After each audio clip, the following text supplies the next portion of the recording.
I came here to see what it was all about, and I haven't left since. I like to help people. Welcome to Community Conversations. I'm Gail Powell. I'm a board member at Master's Manna Food Pantry and Resource Center here in Wallingford. And with me tonight is Ian Brooks. Thank you, Gail. It's a pleasure to be here. We are so passionate about what we do, and to have this invitation to come here and talk about everything really is exciting. It is. So I suppose I want to ask you, how did you get connected? What's your beginning in the organization? My initial connection with Master's Manna was before it even had a name. Yeah. It was through church, through the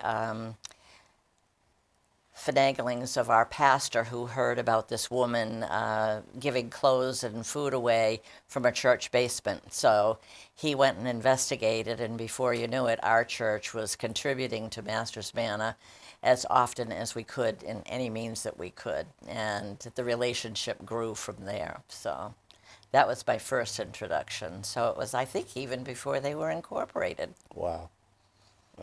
Yeah. And how about you? For me, a friend of ours, Uta Brinkman, who sells, repairs violins, string instruments, who actually just lives up the road from here, same road in fact, had our Toastmasters organization go in at Christmas because we weren't able to use our usual Parks and Rec room, and Cheryl back then offered the dining room at the old facility, and so we popped in. She wove her magic to have us come back in subsequent years, and in my case I decided that being involved in helping local residents with basic needs was important to me.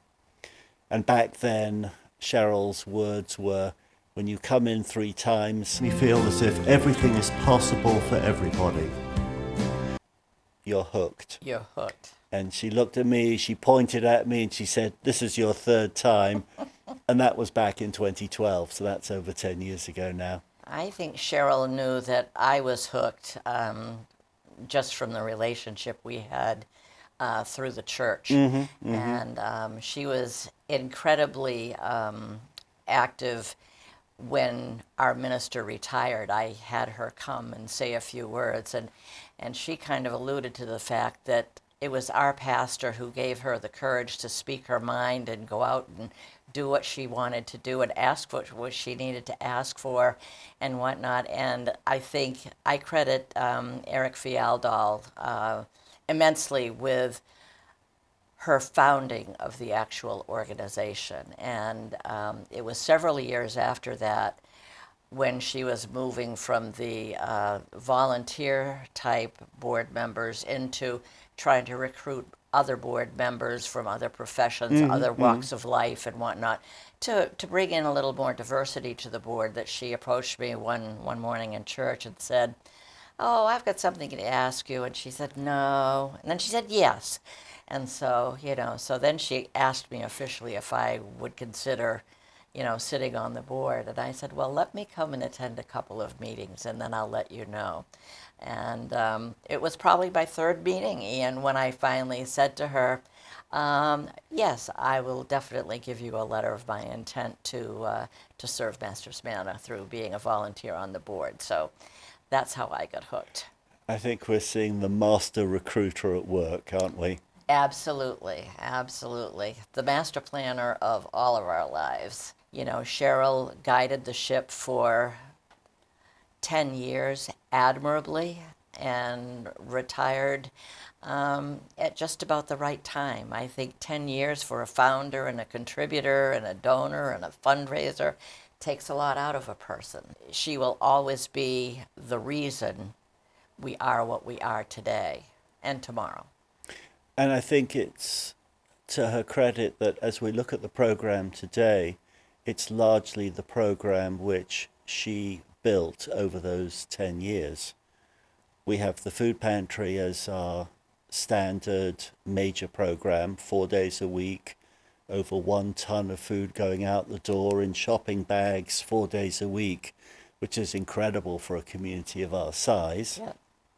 And then we have the meals, which are cooked 3 days a week, going out at the same time as the food pantry. We have the large clothing area in a separate location at Silversmith Park. And finally, we have the amazing healthcare program run independently by Community Health Centre. Of course, the terrific thing is that all the services we offer are free to those in need. Correct. There's never a We charge don't for have anything. any charge for any service, and we have a low bar to entry, meaning if you need help, we're there, we want to help. And that's so important, and that was a value that Cheryl initiated at the very beginning, and bless her for that. It was Yes. terrific. I think that's one of the first questions that a person asks me when they find out that they might need to come to a food pantry is, what do I need to bring? What kind of information do I need to provide? And the fact of the matter is, there's very little, as long as you can give us identification and proof of where you live. And if, God forbid, you're homeless, what your last address was, then we can get you registered and on the shopping routine for providing food for your day-to-day living, which I think is the most important thing we do. As of course we both know, if you live in Wallingford or any town that touches Wallingford, and you can show that residency, you qualify to come and shop for food weekly. Yeah. On an appointment basis, because we're having up to 100 families a day coming in a 3 or 4 hour period, and of course that's keeping everybody pretty busy these days. And that's a good thing. I mean, the fact that they're busy and helping us get what comes in the back door out the front door without spending much time getting dust on it. People need to know that what they donate doesn't linger on our shelves. It's immediately put to good use, whether it's food, clothing, or money. We as a board and our staff and our volunteers are all very aware of the sacrifices people make when they bring something to us. And we try to be good stewards of any donation of any size or any value. So I think that's important for people to know as well. We humbly accept their donations and move them along as fast as we can. Yeah, absolutely. And one thing I find when I take people around right now is the quantity of food on the shelves is at a low level. And if we're giving out 1 ton of food a day, we're finding our visitors don't see more than maybe 1.5, 2 tons of food on the shelves, which shows how much food is coming in every day and going out. And going back to your point there, food can come in the morning when it's reclaimed from the local stores and the local distributors and so on. And it literally can come straight in, it can go into the pantry, and it can spend as little as 10, 15, 20 minutes in the building. Yeah. And that's particularly true, of course, of the produce, the meats, probably frozen meat in that case. Yeah, which is why we love the big drives like the Postal Workers drive in the spring and the Boy Scout drive in the fall. It's because when they come in with thousands of pounds of cans and non-perishable foods, and that just lightens our hearts and makes us feel warm all over. So that's really great. And we also have a lot of our corporate neighbors now who are doing food drives on their own. Some of them do food drives online, and some of them do food drives right in their facilities, or retail. They collect at the door. And all of that helps. It doesn't matter how big or small your box is. Anything that you donate helps a person sustain their life, which is important. Absolutely.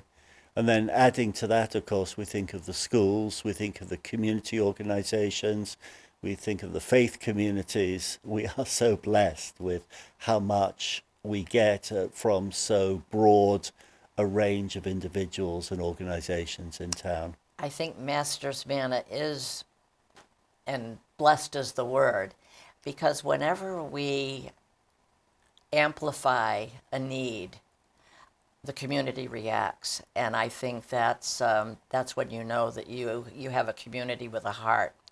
And that's why I think our tagline, when we say we're building a stronger community together, it means all of us. It means Absolutely. everyone from the volunteers to the board, to the people who donate, to the people who come and shop.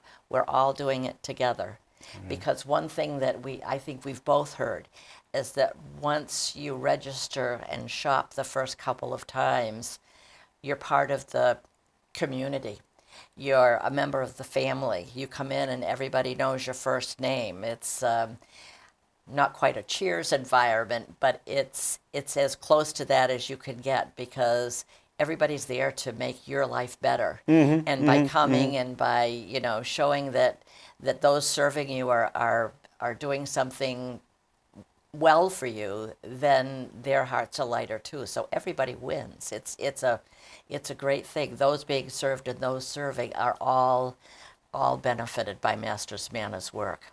Agreed. And I think everybody deserves a good meal. That is true. And it was brought upon us by one of our former chefs. Everyone who has succeeded her has only upped the ante, so to speak.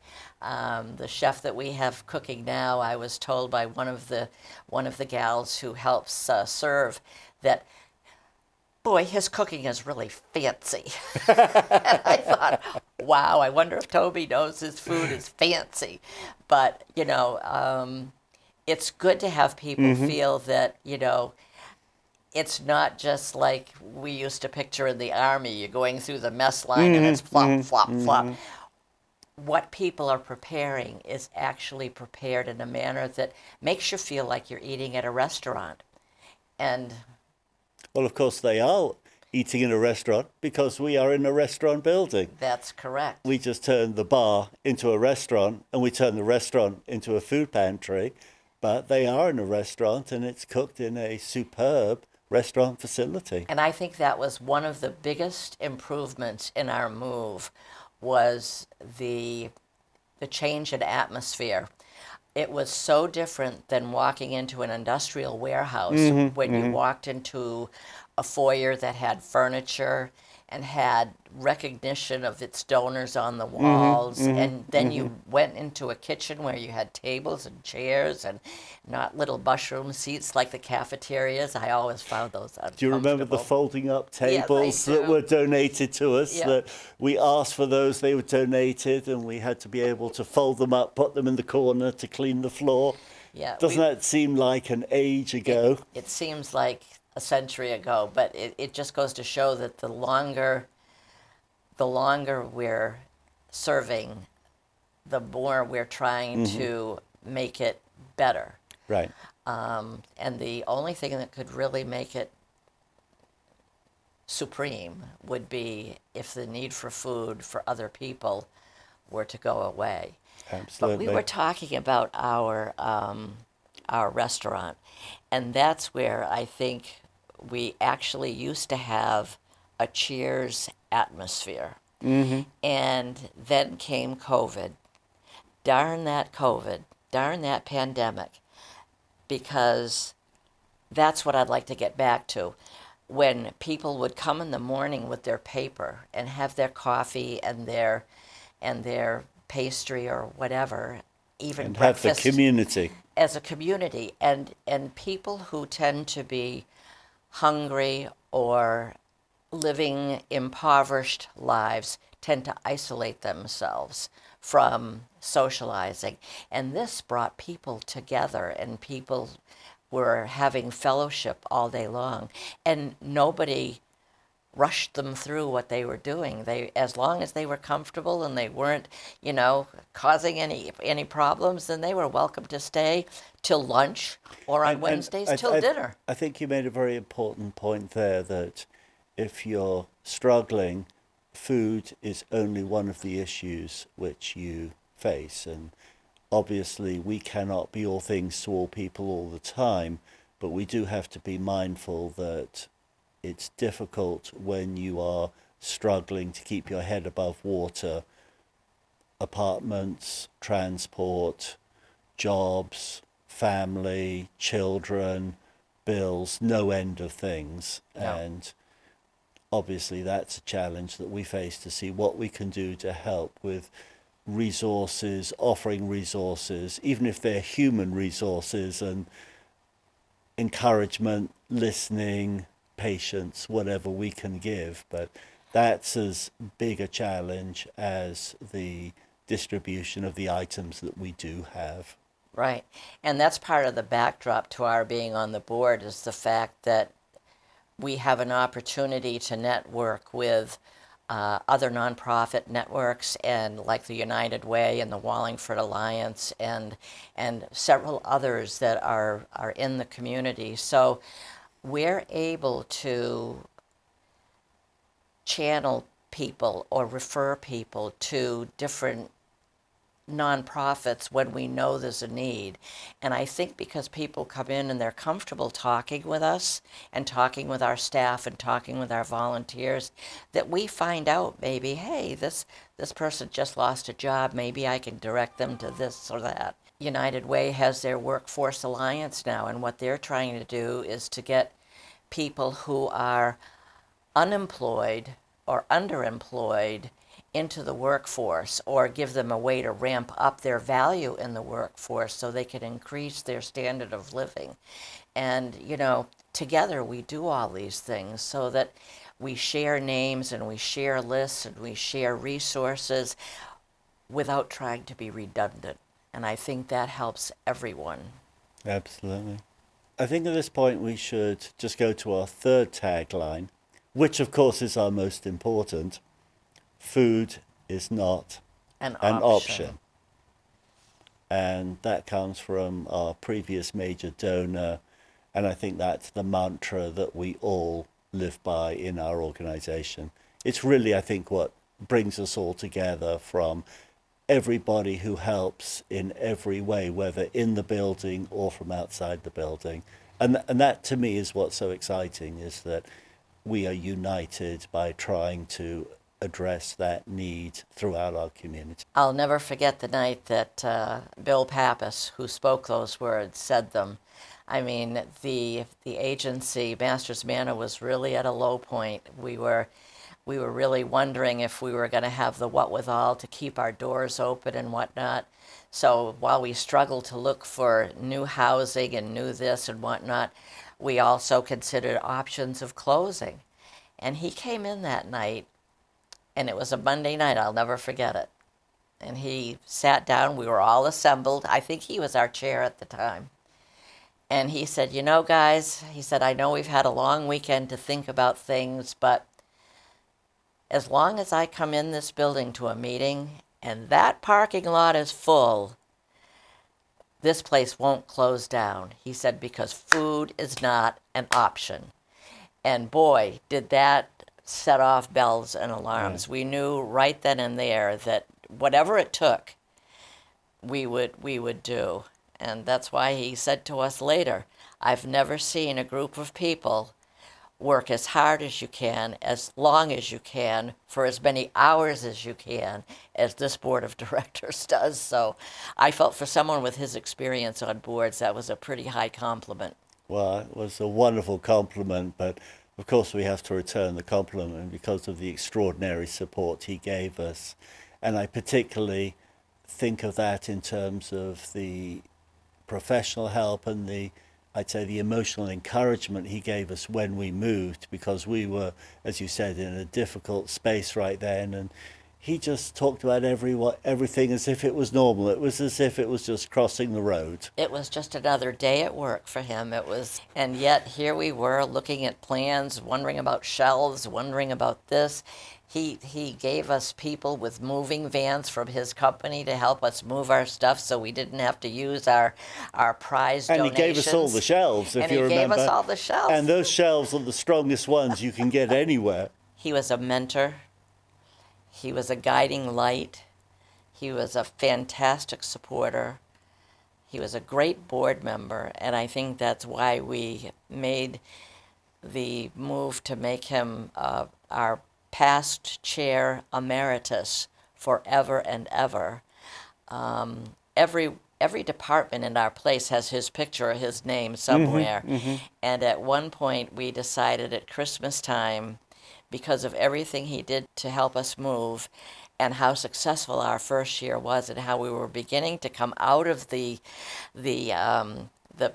pit, so to speak, that we said, why don't we give him the gift of putting his name on the actual food pantry? Agreed. And to this day, it's the Pappas Family Food Pantry, and I think that was a very fitting dedication. Agreed.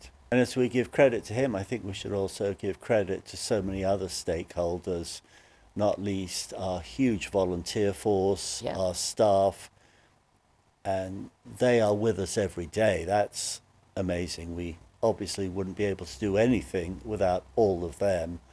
And we literally have dozens in the core group of volunteers. And we've got our 5 staff too. All amazing. We can be very proud.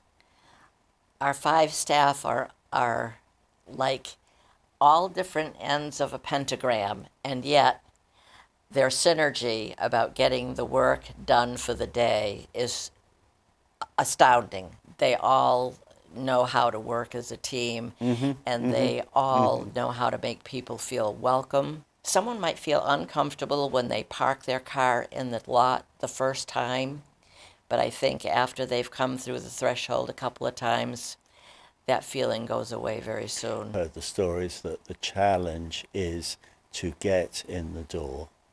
And one of the sad things that we're hearing today, of course, is the stories of those who come in very sad and not feeling good, saying, I used to give here and now I have to come to get. And that's so hard for them, for the staff to hear it.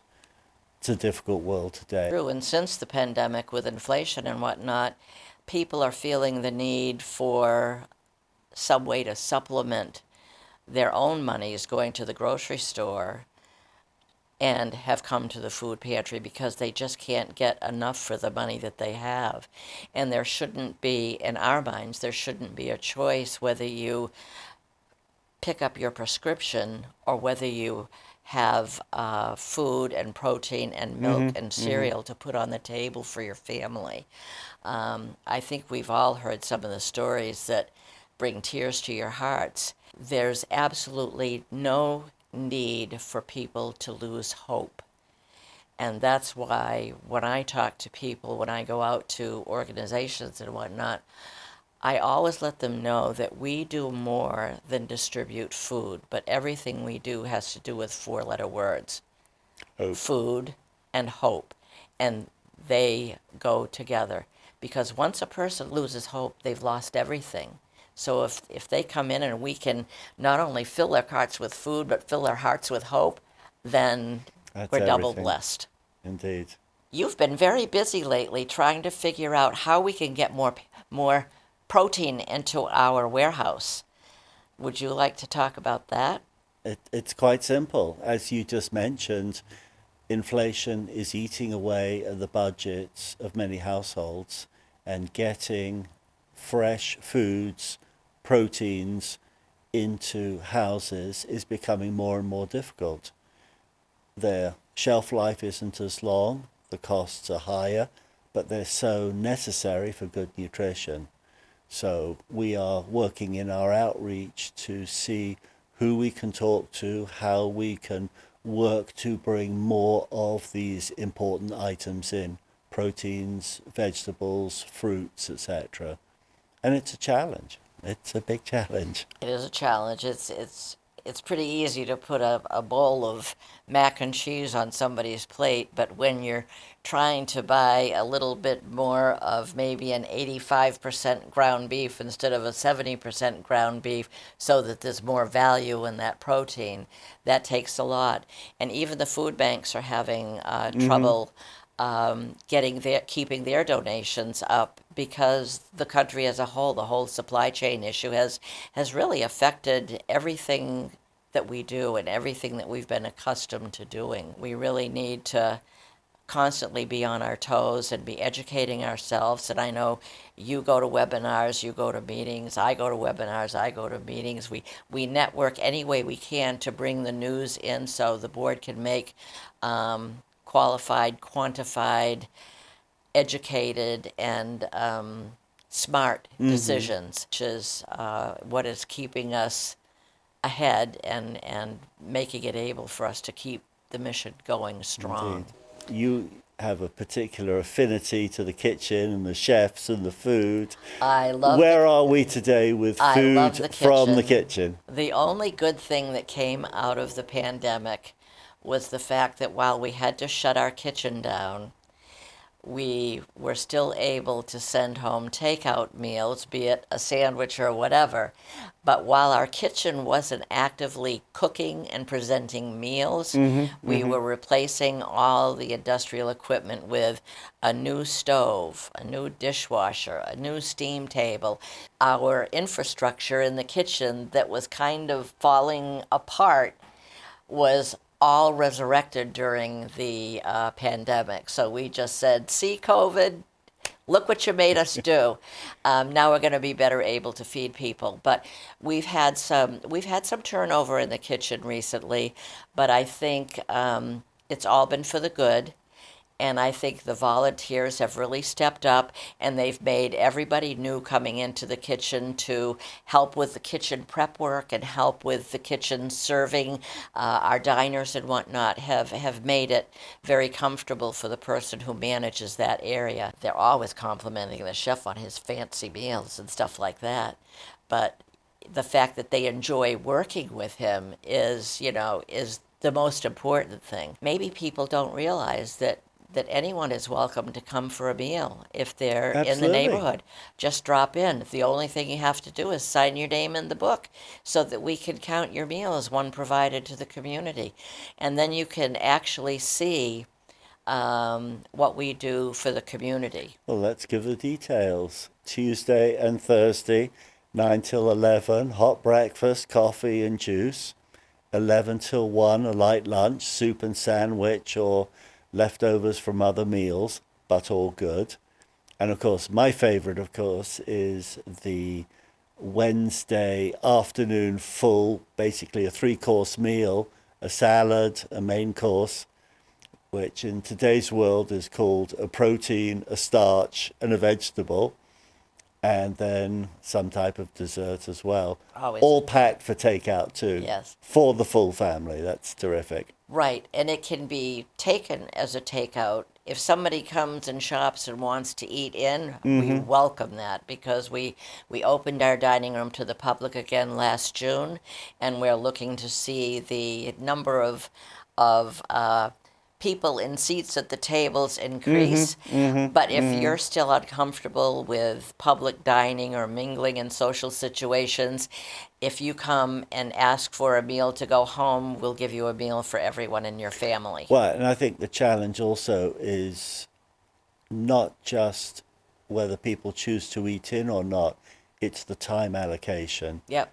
When families are struggling with those issues that they have, time is so important, and they often don't have time to eat in our place. So therefore, that's why I think, I don't know the numbers, but I think it's certainly the majority, if not a large majority, of the meals that we're cooking are for takeout now.